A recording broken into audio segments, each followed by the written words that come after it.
Hello again. Today I'm going to talk about a traditional wheel from a region in Indonesia, from Jepara.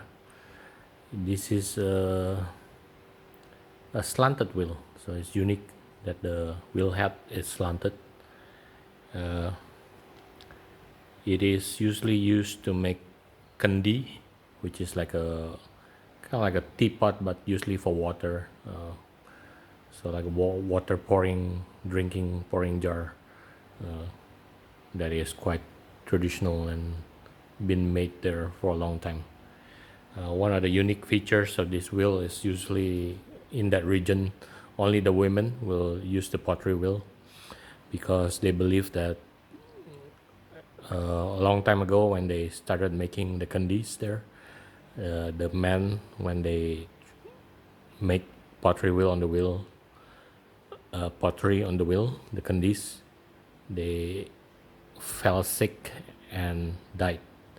So the it became like a myth that they believe that the men are not allowed to use the pottery wheel over there.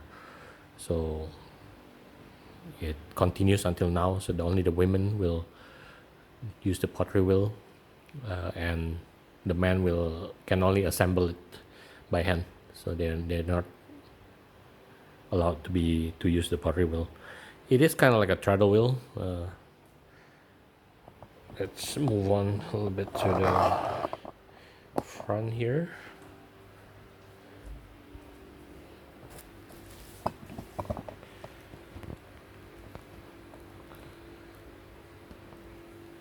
So there is it works by moving this back and forth with your foot. There's a bearing here and there's a bearing there.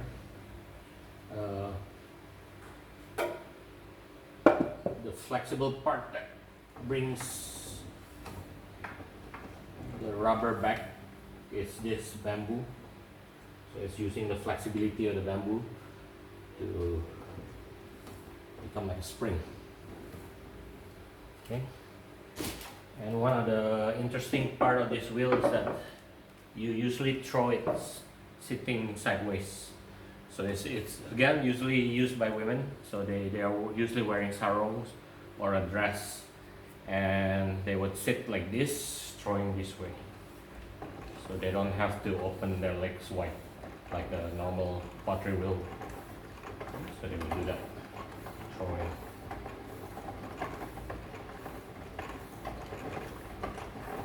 It is quite efficient. And I guess the side, like the tilted top of the pottery wheel, helps so that you don't get splashed by the water, and it also helps to stabilize the centering as you set the wheel together. Some of the more traditional way, it's done without the wooden frame, and the whole thing is just driven into the earth itself, into the ground. So just the ground, and then they put that thing also driven on the ground to make the wheel spin around. So yep, that's one of the unique pottery wheel from Indonesia, from the region of Jepara. Yeah. Hope you enjoy this series.